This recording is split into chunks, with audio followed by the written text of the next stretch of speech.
Olá, pessoal. Que Jesus abençoe a todos. É um prazer estar junto de vocês agora novamente para novo estudo da Gênese. Vamos ao nosso preparo da obra Autoajuda e Autoajuda, de Celi Durão, psicografia dela, mensagens de Francisco Cipriano e Irmã Germana. Privilegiados. Amar é doar-se. Ser amado é se sentir privilegiado. Mas o importante é notar que, à medida que se sente amado, mais se sentirá amado, mais se sentirá seguro. A alegria ajuda a levar a vida de uma maneira melhor. Não deixem que a tristeza predomine em suas vidas. Nem sempre há a disposição para a alegria, principalmente nos momentos de dor. Mas, nestes momentos, façam uma introspecção e retirem do fundo de suas almas um alento para seus males. A música ajuda muito. Resguardem-se dos maus momentos, orando, protegendo-se de maus pensamentos. Suas preces sempre são ouvidas. Paz, muita paz. Irmã Germana. Então, com essa mensagem de Irmã Germana, vamos unir as nossas mentes, relaxando, elevando o pensamento a Deus. Pai, obrigado por mais essa oportunidade que temos na carne de rever nossos pensamentos, nossas atitudes. Nós que somos tão amados,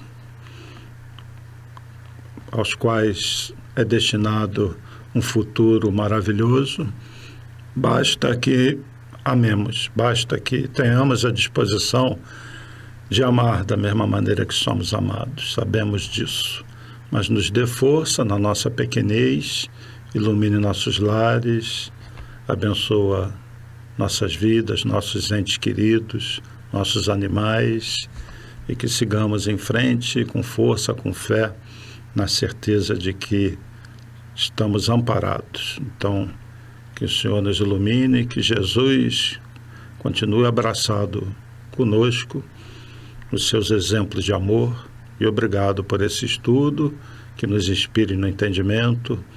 Graças a Deus. Então, pessoal, nessas preces nós deveríamos agradecer muito também a Kardec, né, pelo trabalho magnífico que ele fez, a dedicação. O professor Hippolyte nos deixou aí uma obra que é a obra dos Espíritos, né, dos servidores do Cristo. É uma obra do próprio Jesus, a doutrina espírita, que não veio para se sobrepor a outras, como se fosse mais uma religião na Terra. Chega disso, né? Mas vem nos trazer um entendimento muito importante sobre a nossa vida, sobre a nossa existência. Porque nós que falamos tanto de vida espiritual, falamos de vida, né? A vida tem uma continuidade.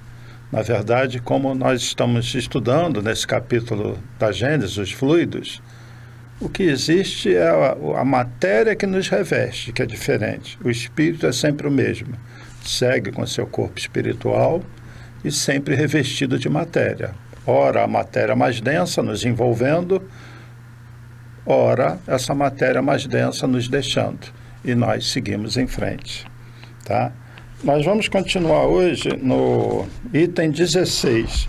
Mas eu queria fazer umas reflexões antes, já que nós estamos falando de fluidos espirituais, de perispírito, e o próximo estudo de hoje é a qualidade dos fluidos. Por que nós esquecemos do passado? Nós temos a informação assim básica de que é para o nosso próprio bem, né? Não lembrar de tudo do passado.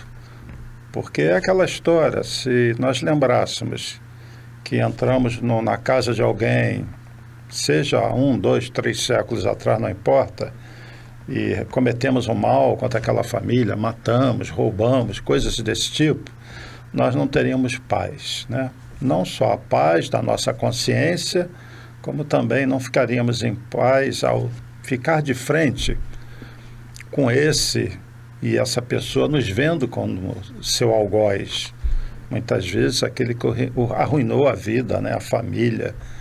Então, realmente não dá para a gente ter uma existência onde a gente recorde desse passado. Só lá para frente, quando nós estivermos totalmente redimidos, né?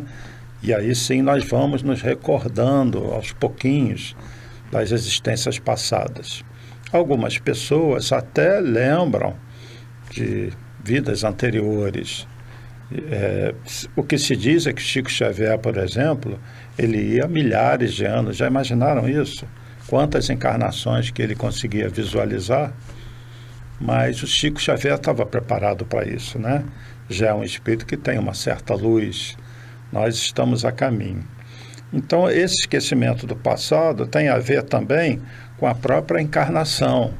Porque se nós temos um corpo espiritual numa certa vibração, ao cair na carne, ao se revestir dessa matéria densa, o cérebro perispiritual e o cérebro físico, que vão estar ligados de certa forma, mas esse mergulho na carne é como se quebrasse essa vibração mais intensa do corpo espiritual, né? Esse é um dos motivos, mas mesmo voltando para a vida espiritual, nós não lembramos de imediato de outras vidas assim.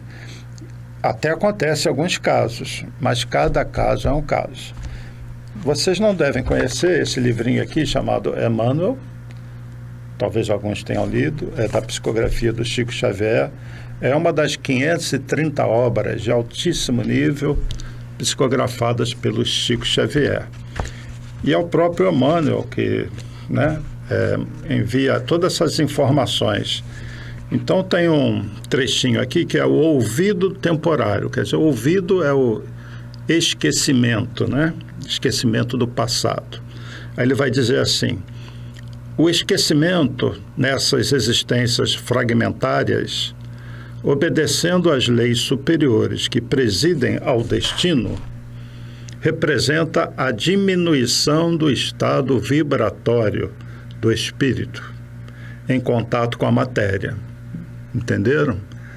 Esse ouvido é necessário e, afastando-se os benefícios espirituais que essa questão implica, à luz das concepções científicas, pode esse problema ser estudado atenciosamente. Tomando um novo corpo, a alma tem necessidade de adaptar-se a esse instrumento. Precisa abandonar a bagagem dos seus vícios, dos seus defeitos, das suas lembranças nocivas, das suas vicissitudes nos pretéritos tenebrosos.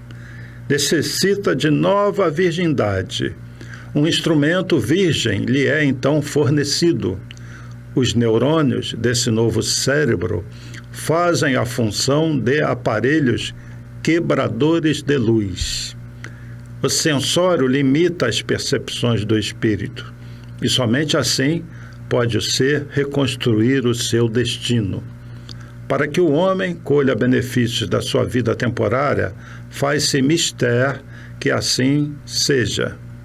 Sua consciência é apenas a parte emergente da sua consciência espiritual. Seus sentidos constituem apenas o necessário à sua evolução no plano terrestre. Daí, a exiguidade das suas percepções visuais e auditivas em relação ao número inconcebível de vibrações que o cercam. E mais um parágrafo só à frente. Todavia, dentro dessa obscuridade requerida pela sua necessidade de estudo e desenvolvimento, experimenta a alma, às vezes, uma sensação indefinível. É uma vocação inata que a impele para esse ou aquele caminho. É uma saudade vaga e incompreensível que a persegue nas suas meditações. São os fenômenos introspectivos que a assediam frequentemente. E eu vou parar por aqui. Quem quiser, é um ótimo livro, Emmanuel, também, da Lavra do Chico Xavier, e Mensagem do Espírito Emmanuel. Então, quando ele fala que quando o corpo espiritual, o espírito, né, em contato com o corpo físico, os neurônios desse cérebro físico agem como quebradores de luz. E ele diz também que não se compara, né, a percepção visual, auditiva, extremamente limitada do corpo físico, com todas as sensações que o espírito tem fora da matéria. Então, fora da matéria, as percepções do espírito são outras. Porém, a recordação do passado vai depender muito de caso a caso. Existem pessoas que são curiosas com relação ao passado e procuram as chamadas terapias de regressão de vidas passadas. A gente só recomenda isso para pessoas que tenham a certeza de estarem com profissionais muito competentes e que não façam isso por curiosidade. Façam para resolver traumas de outras vidas, né, que se repercutem nessa vida. E aí nós temos hoje, felizmente, psiquiatras que são espíritas e que conseguem, nessa regressão, tratar algumas situações, mas não todas. Então, o esquecimento do passado é uma necessidade para o espírito, é uma bênção, né, que Deus nos dá, porque ficaria muito difícil nós seguirmos em frente, lembrando de tudo que antecedeu a essa existência. Então, nós ganhamos esse cérebro novo, como se fosse uma nova realidade sendo vivida pela primeira vez. E essa aqui realmente essa personalidade que nós somos numa determinada encarnação, é a primeira mesmo. Então, o que nós temos do passado está dentro de nós, é a nossa índole, tá bem? Mas, então é isso que eu queria falar um pouquinho sobre esse esquecimento do passado, e vou passar um videozinho para completar esse assunto, onde o nosso Carlos Bacelli vai falar sobre essa questão do esquecimento do passado, como que nós carregamos nossos vícios, né? Então, fiquem aí com o vídeo do Carlos Bacelli de 3 minutinhos e já voltamos. E anteriormente, aqui neste mesmo capítulo, estudando o cérebro, André Luiz faz uma pergunta a Calderaro e Calderaro responde assim: perguntas por que motivo não conserva o homem encarnado a plenitude das recordações do longuíssimo pretérito. Isso é natural, em virtude da tão grande ascendência do corpo perispiritual sobre o mecanismo fisiológico. Se a forma física evoluiu e se aperfeiçoou, o mesmo terá acontecido ao organismo perispirítico através das idades. Dr. Inácio Ferreira tem um livro muito interessante, chama Estudando o Nosso Lar. E neste livro, Estudando o Nosso Lar, ele pega alguns tópicos de nosso lar e estuda o livro. Ele diz o seguinte: olha, aqui no mundo espiritual, as cidades também progridem, evoluem naturalmente. Nós todos estamos sujeitos à lei do progresso, não apenas a humanidade encarnada, mas também a humanidade desencarnada. Olha, se a forma física evoluiu e se aperfeiçoou, o mesmo terá acontecido ao organismo perispirítico através das idades. O nosso corpo físico até hoje está evoluindo e está se aperfeiçoando e vai continuar evoluindo e vai continuar se aperfeiçoando. Não sabemos, só Deus sabe até onde, não é? A mesma coisa com o perispírito. O perispírito vai evoluindo e vai se aperfeiçoando. Nós mesmos, disse Calderaro, nós mesmos, em nossa relativa condição de espiritualidade, ainda não possuímos o processo de reminiscência integral dos caminhos perlustrados. É um outro mito que precisa acabar. Muita gente acha que desencarna, chega do outro lado, vai lembrar de todo o passado. Não vai, não. Vejamos bem, não lembra de todo o passado no mundo espiritual e quer lembrar de todo o passado na Terra.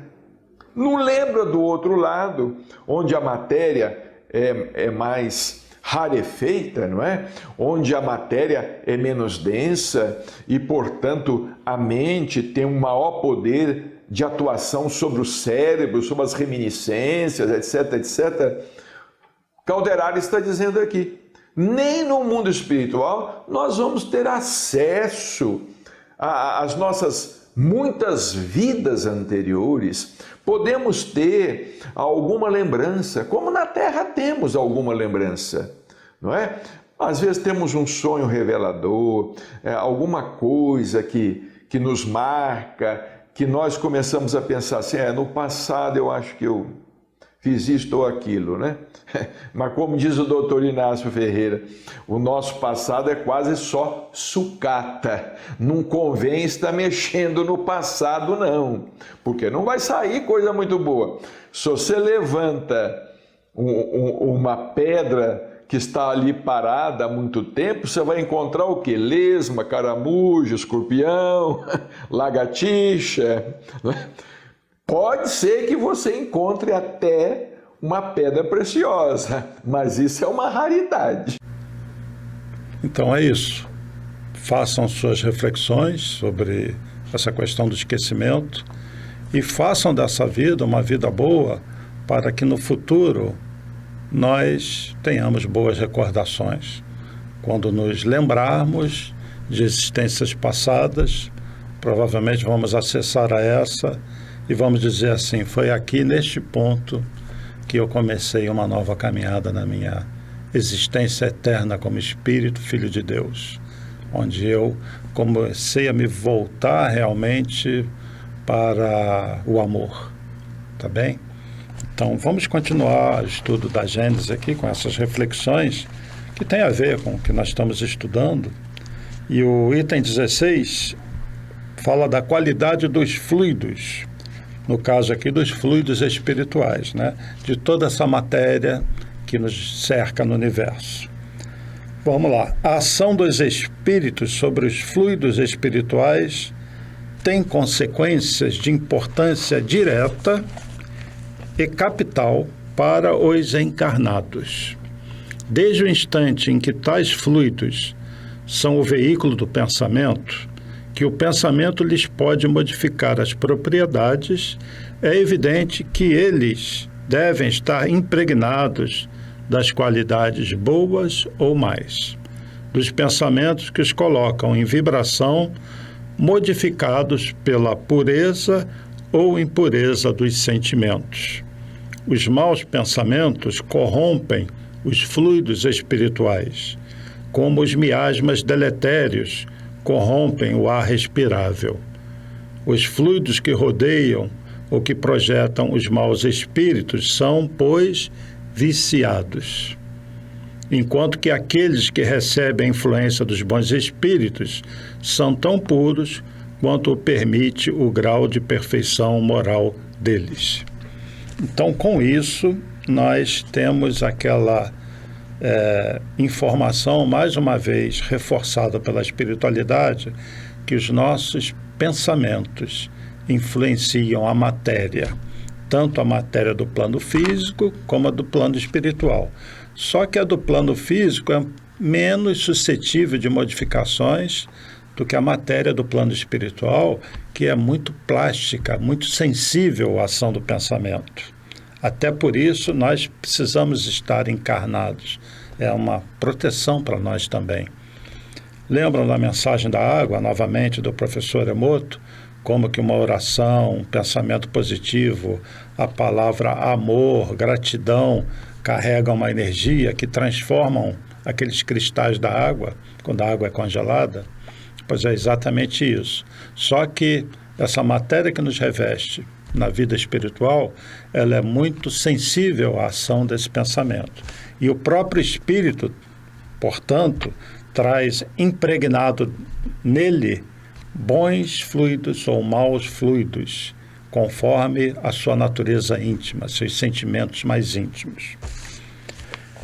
Item 17. Seria possível fazer uma enumeração ou classificação dos bons ou maus fluidos, nem especificar suas qualidades respectivas.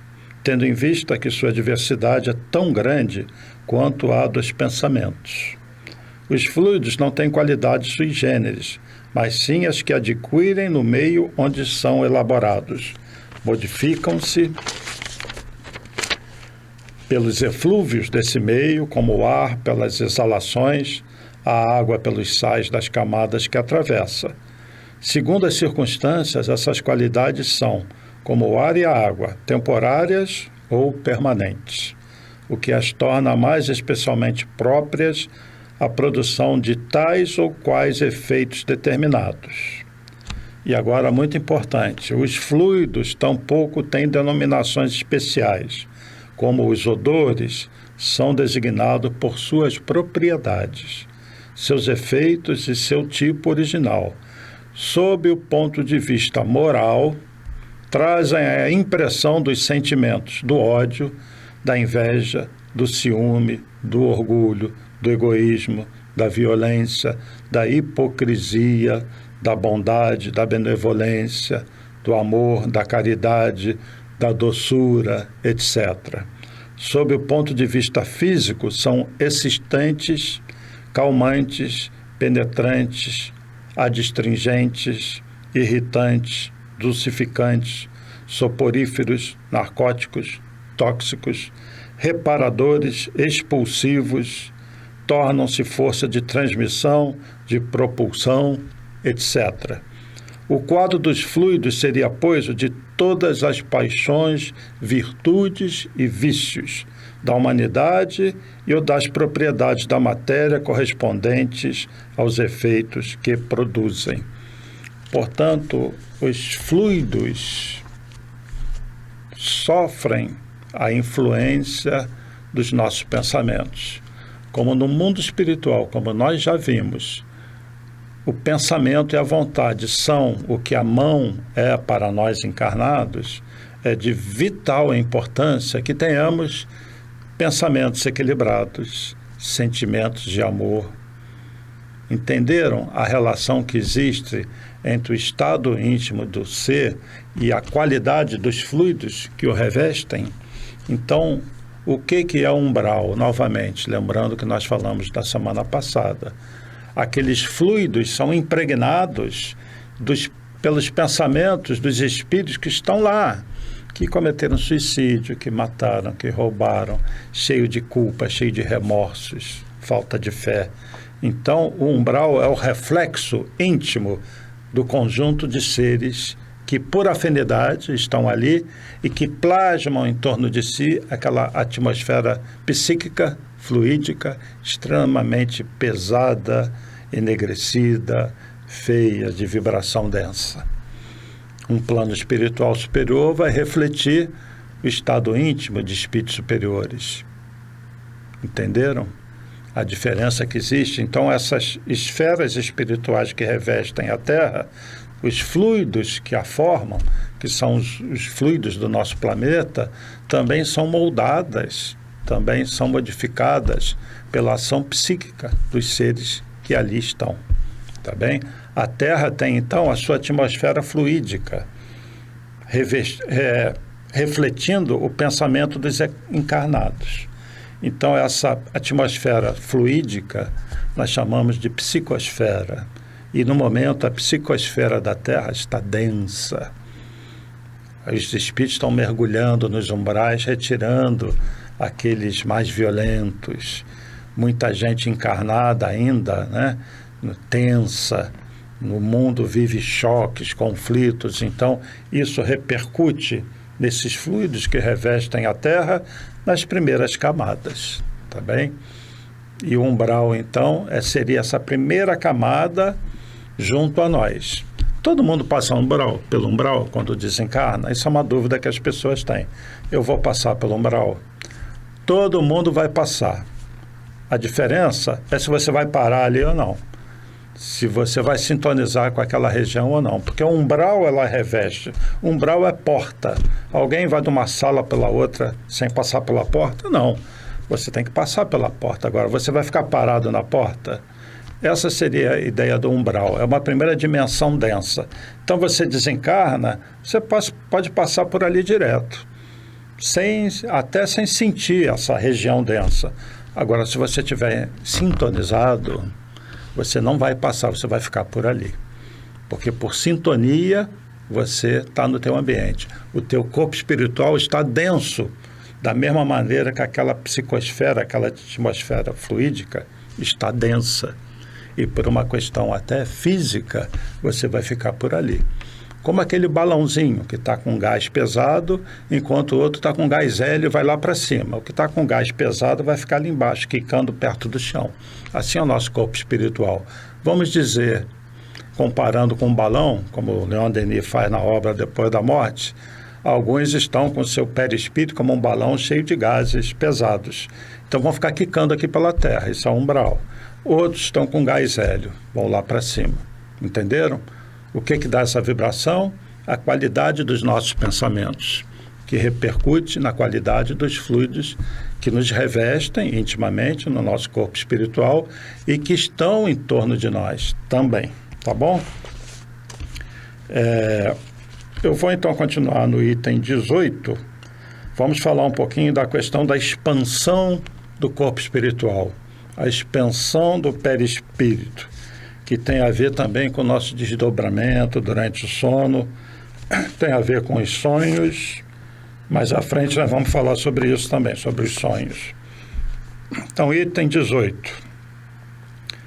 Sendo os homens espíritos encarnados, têm em parte as atribuições da vida espiritual, pois vivem essa vida no sono e frequentemente no estado de vigília. Deixa eu falar uma coisinha. Mesmo encarnados, nós passamos uma boa parte do nosso tempo no plano espiritual.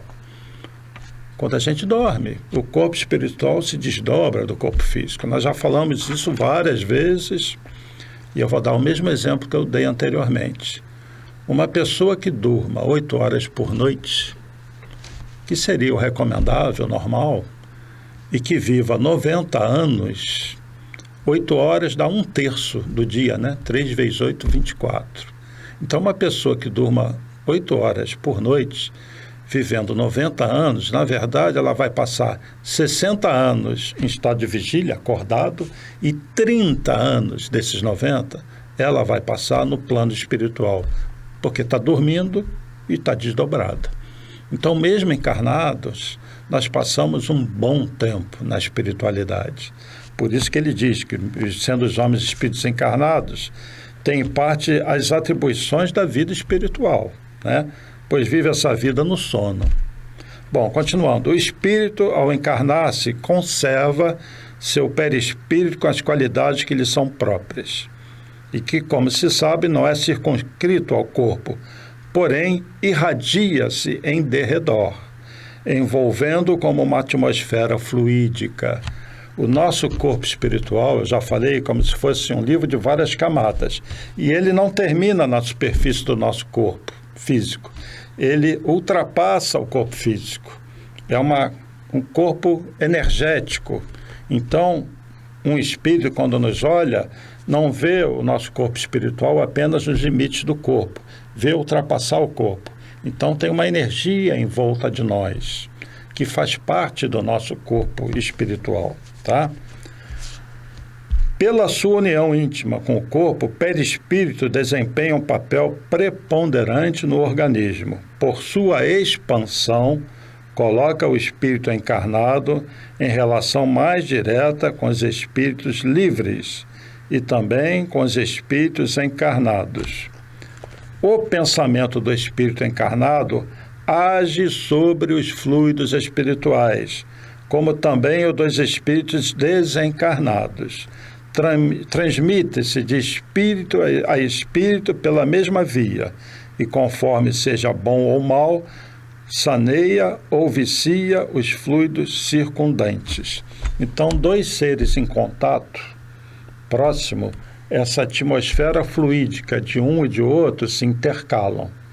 E vai acontecer, então, uma ligação, que pode ser uma ligação em que o espírito que esteja muito mal transfira energias ruins para o outro.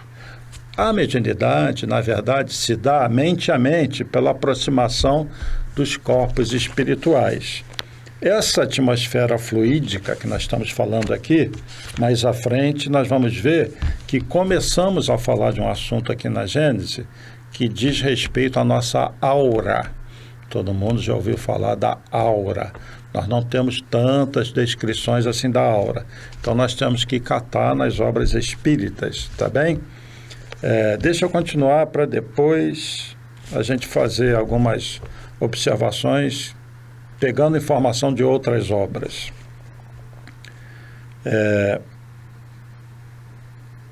Pela sua união íntima com o corpo, o perispírito então desempenha um papel preponderante no organismo, né? Coloca o espírito encarnado com relação mais direta com espíritos livres e também com os encarnados. Bom, se os fluidos ambientes são modificados pela projeção dos pensamentos do espírito, conforme nós já vimos, sem envoltório espiritual, que é a parte constitutiva do seu ser, que recebe diretamente, de maneira permanente, a impressão de seus pensamentos, deve mais ainda receber a impressão de suas qualidades boas ou mais. Quer dizer, o espírito é muito sensível à qualidade dos fluidos que ele recebe de outro. Eu vou falar uma coisa aqui que também nós já falamos, mas que se reflete nisso quando uma pessoa está muito mal e ela está revestida de fluidos pesados. Eu estou falando de encarnados. E às vezes vai na casa de outra pessoa e coloca a mão no animal, numa planta, ou olha, e aquele animal adoece, aquela planta murcha. Isso são os fluidos que às vezes são transmitidos. E aí todo mundo lembra do olhar de seca-pimenteira, que é muito comum a gente falar sobre isso, né? O passe atua sobre essas camadas fluídicas, desde que a pessoa que recebe o passe esteja receptiva, ela realmente deseje mudar de atitude mental. Então, todo trabalho espiritual envolve uma sequência: passe, uma reunião pública, palestra, um tratamento mais assim, íntimo. Então, tudo isso é para a pessoa que está sendo tratada mudar a natureza dos seus pensamentos e de seus sentimentos.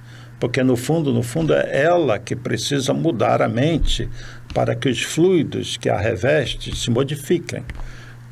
Fluidos doentes substituídos por fluidos saudáveis.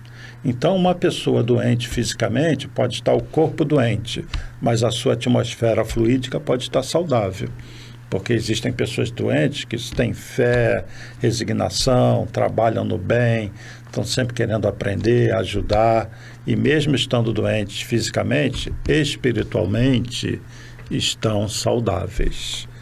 Na verdade, muitas vezes a doença física é a cura do espírito, tá bem? Os fluidos viciados pelos eflúvios dos maus espíritos podem se purificar pelo afastamento deles, mas seu perispírito será sempre aquilo que é, enquanto o espírito não se modificar por si mesmo. Acabei de falar. O perispírito dos encarnados é de natureza idêntica à dos fluidos espirituais e por isso os assimila com facilidade, como a esponja se embebe de líquido. Esses fluidos têm sobre o perispírito uma ação tanto mais direta quanto por sua expansão e por sua irradiação se confunde com eles. Tais fluidos agem sobre o perispírito e este, por sua vez, reage sobre o organismo material, com o qual está em contato molecular. Se os seus eflúvios forem de boa natureza, o corpo recebe uma impressão salutar. Se forem maus, a impressão é penosa. Se os fluidos maus forem permanentes e enérgicos, poderão determinar desordens físicas. Certas moléstias não têm outra causa senão esta. Ou seja, o pensamento cura, o pensamento adoece. Lembram da força do pensamento positivo? A cura pela fé é por aí, tá? Os ambientes nos quais abundam os maus espíritos são, pois, impregnados de maus fluidos. É umbral. que as pessoas absorvem por todos os poros perispirituais, tais como se absorvem pelos poros do corpo os miasmas pestilenciais. Tá? E agora vamos ver um item que fala uma coisa interessante sobre uma reunião. E lembra muito as reuniões de tratamento, as reuniões públicas. No MAP, por exemplo, lá no Recreio, às sextas-feiras, a gente tem no tratamento as canções e preces no salão. E nós sempre dizemos lá que aquilo lá já é o tratamento.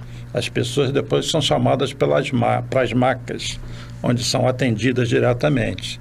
E muita gente pensa que o tratamento é nas macas, quando na verdade o tratamento é uma sequência.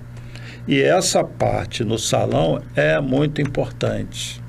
Então vamos ler esse item 19, pensando nisso, numa reunião pública, numa palestra, como que isso é importante.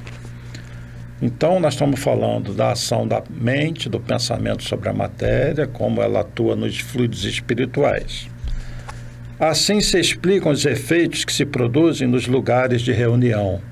Uma assembleia é um foco onde se irradiam pensamentos diversos. É como uma orquestra, um coro de pensamentos onde cada um produz uma nota.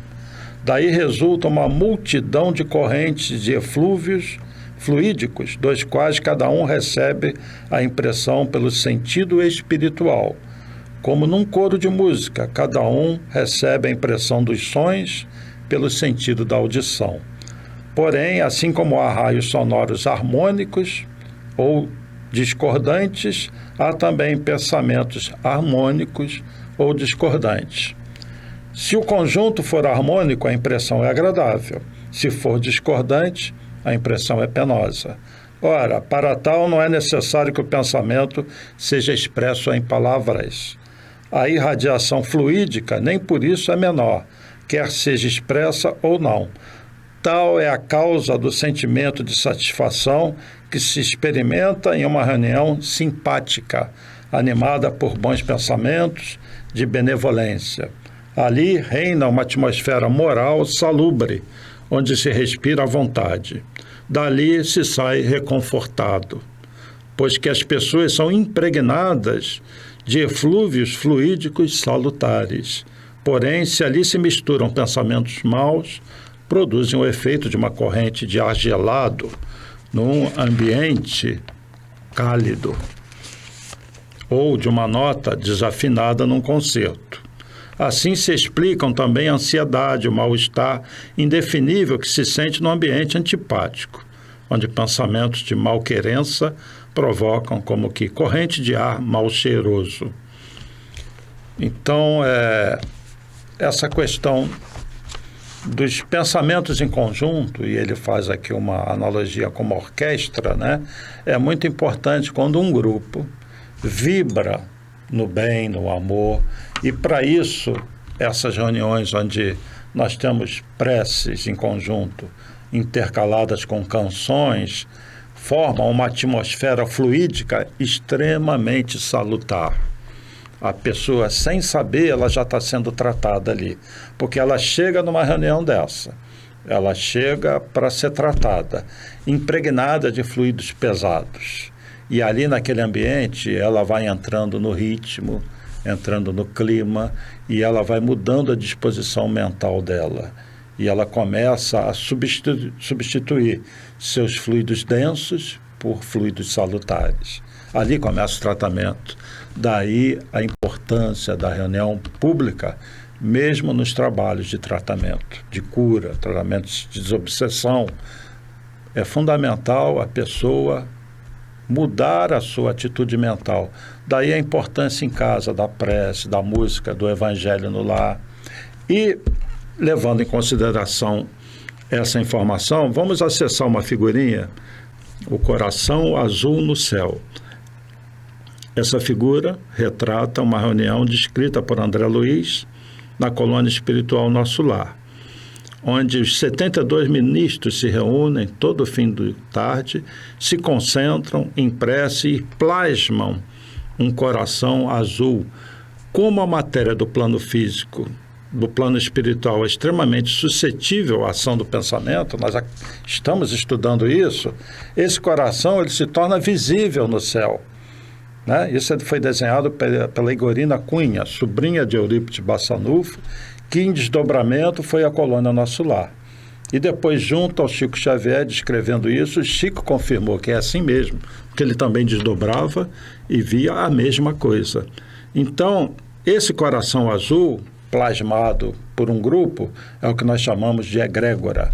A egrégora pode ser tanto um grupo de espíritos, né, reunidos, que formam aquela atmosfera psíquica, que nós chamamos da egrégora, né, egrégora da casa, como a egrégora pode ser também algo que é plasmado pela espiritualidade. E eu vou mostrar, para encerrar, porque o nosso tempo está indo embora, um trechinho da obra Nosso Lar que descreve essa situação. Então, leiam o texto, isso é diretamente da obra Nosso Lar. Diariamente, ao cair da noite, realiza-se na governadoria uma cerimônia essencial. Trata-se da chamada oração ao coração invisível do céu. Para esse efeito, reúnem-se os 72 ministros da cidade sob a direção do governador. É o conjunto dos maiores seres que ali trabalham, todos eles provenientes de dimensões espirituais elevadas, mas que ali servem por espírito de missão e de ajuda ao próximo. Os ministros distribuem-se uniformemente pelos 4 quadrantes e o governador no centro faz a invocação do coração divino, que magicamente se torna visível no alto, azul e cheio de esplendor, irradiando os seus raios sobre todos os ministros e sobre a cidade. Vamos voltar lá para outra figura que nós acabamos de ver. Então, isso que nós acabamos de ler aí, olha o coração aí azul no céu, dá para ver? Então, voltando aqui para mim. Então, esse coração, ele está lá plasmado, ele se torna real, se torna visível, e ele é como se fosse um pequeno sol que irradia energias extremamente positivas. Nós lemos que esses 72 ministros vêm de esferas superiores. Eles têm uma capacidade mental. Então, o que eles estão fazendo com o pensamento deles? Eles estão impregnando a colônia Nosso Lar de fluidos salutares.